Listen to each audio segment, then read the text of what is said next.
Break के बाद स्वागत है आपका। बढ़ते हैं खबरों में आगे, रुख करेंगे बिहार का, जहां के सियासी गलियारे में पॉपुलेशन रजिस्टर को लेकर जो प्रतिक्रियाएं आ रही है वो दोनों सहयोगी दलों के बीच तनाव की अंदरूनी स्थिति की ओर इशारा कर रही है।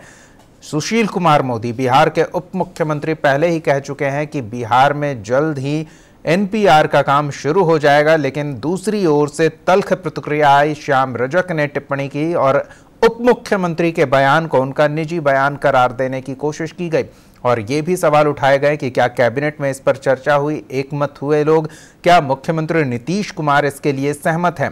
ऐसे में नालंदा पहुंचे बिहार सरकार के मंत्री श्रवण कुमार के सामने जब सुशील मोदी के बयान पर प्रतिक्रिया मांगी गई तो बेहद ही सधे अंदाज में उन्होंने जो बयान दिया उससे ऐसा आभास होता है कि दोनों सहयोगी दल फिलहाल इस तरह के मुद्दे पर असहज स्थिति पैदा करने से बचना चाह रहे हैं। देखिए ये रिपोर्ट। नालंदा के नूरसराय प्रखंड के मछलडीहा गांव में पक्की सड़क के शिलान्यास कार्यक्रम में पहुंचे बिहार सरकार के मंत्री श्रवण कुमार ने विकास को बिहार सरकार की प्राथमिकता बताया। हालांकि इस दौरान श्रवण कुमार एनपीआर के मुद्दे पर पूछे गए सवाल को लेकर गोलमोल जवाब देते दिखे। ऐसा लगता है कि इस मुद्दे पर फिलहाल बीजेपी जेडीयू किसी तरह की तकरार की स्थिति से बचना चाहती है। अभी हाल ही में सुशील मोदी ने एनपीआर का काम बिहार में जल्द शुरू होने की बात कही थी। आपको ध्यान में आ जाएगा कि एनपीआर या एनआरसी जो है ये कांग्रेस के जमाने में इसको प्रारंभ करने की कार्रवाई की गई। तो मित्रों, सबसे पहले जो नागरिकता संशोधन अधिनियम है, आज ये अपने अखबार में पढ़ा होगा कि पाकिस्तान में किस प्रकार धार्मिक अल्पसंख्यकों को प्रताड़ित किया जाता है। एनपीआर क्या है? राष्ट्रीय जनसंख्या रजिस्टर, यानी देश के अंदर जो भी आबादी है, और आबादी का मतलब चाहे वो विदेशी हो या देशी हो, जो भी लोग आज के दिन भारत में रह रहे हैं, उन सभी लोगों का नाम दर्ज किया जाएगा किसमें?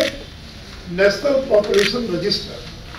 हालांकि इस पर श्याम रजक की काफी रूखी प्रतिक्रिया आई थी। श्याम रजक ने इसे उप मुख्यमंत्री का व्यक्तिगत बयान बताते हुए कैबिनेट या नीतीश कुमार के साथ चर्चा के बाद काम शुरू होने या न होने की बात कही थी। लेकिन अब श्रवण कुमार का गोलमोल जवाब विवाद से बच के रहने के तौर पर देखा जा सकता है।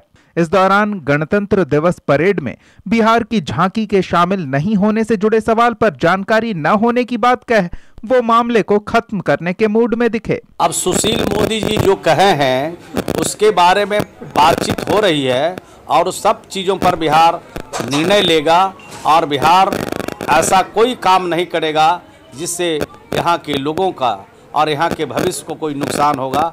ऐसा बिहार कोई कदम नहीं उठाएगा। पर ये जरूर बताया कि जल जीवन हरियाली पर्यावरण संरक्षण से जुड़ा अहम मुद्दा है और नीतीश कुमार के नेतृत्व में बिहार सरकार इसे दृढ़ता से प्रभावी बनाने में जुटी है। 19 जनवरी को जल जीवन हरियाली को लेकर बनने वाली मानव श्रृंखला की पुरजोर तैयारी की श्रवण कुमार ने जानकारी दी।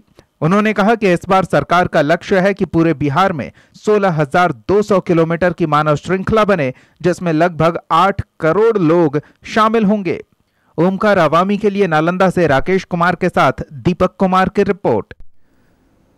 पटना स्टूडियो का रुख करते हैं। बिहार स्टेट हेड मनोज नारायण से हमारे साथ जुड़े हुए हैं। मनोज जी, लगता है दोनों सहयोगी बेहद तालमेल बिठाकर चलना चाहते हैं। बीजेपी और जेडीयू विवादित मुद्दों पर बोलने से अब परहेज करते दिख रहे हैं अधिकांश नेता।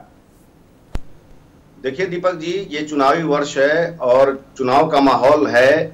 ऐसे में एनआरपी, सीएए और एनपीआर को लेकर के जिस तरह से विपक्षी लोगों को बरगलाने में लगे हुए हैं, लोगों को बहकाने में लगे हुए हैं, इसको लेकर के एनडीए काफी चिंतित है।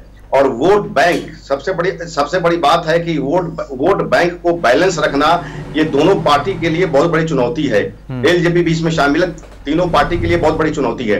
तो एक तरह से कहा जाए तो जिस तरह से एनपीआर को लेकर के सुशील मोदी ने बाकायदा प्रेस कॉन्फ्रेंस कर करके उन्होंने जो पार्लियामेंट का जो गजट है वो गजट पत्र को उन्होंने दिखलाया कि जिसमें एनडीए 2 मनमोहन सरकार ने पार्लियामेंट में ये बात कहा था कि एनपीआर जरूरी है डेवलपमेंट के लिए, एक योजना बनाने के लिए। वो डॉक्यूमेंट, सारे डॉक्यूमेंट सुशील मोदी ने पेश किए। और जिस तरह से एनपीआर के लिए बजट की मंजूरी हुई, केंद्र सरकार ने जो बजट की मंजूरी की है, तो सुशील मोदी का साफ तौर पे कहना कि ये रिन्यूएबल हुआ है, इसकी शुरुआत तो कांग्रेस ने किया है। लेकिन इन तमाम दावों के बाद में जो श्याम रजक हैं, बिहार सरकार में मंत्री हैं, जेडीयू के नेता हैं, उन्होंने सुशील मोदी को उनका अपना बयान करार दे दिया। श्रवण कुमार कह रहे हैं कि बिहार सरकार कोई ऐसा निर्णय नहीं करेगी, लेगी या ऐसा कोई काम नहीं करेगी जिससे बिहार के किसी भी तबके के किसी भी लोगों को कोई परेशानी हो। तो जाहिर सी बात है कि जेडीयू एनडीए में सहयोगी पार्टी है, बीजेपी की सहयोगी पार्टी है, तो जाहिर सी बात है कि जेडीयू के जो भी नेता हैं वो बहुत फूक फूक कर कदम रख रहे हैं ताकि इसका कहीं प्रभाव आने वाले चुनाव में न पड़े। बिल्कुल, बने रहिए मनोज जी। तो राजनीतिक गलियारे में संभल के कदम बढ़ा रहे हैं सहयोगी, ताकि कोई विवाद या कोई मतभेद ऐसा ना हो जिससे चुनाव के दौरान नुकसान उठाना पड़ जाए।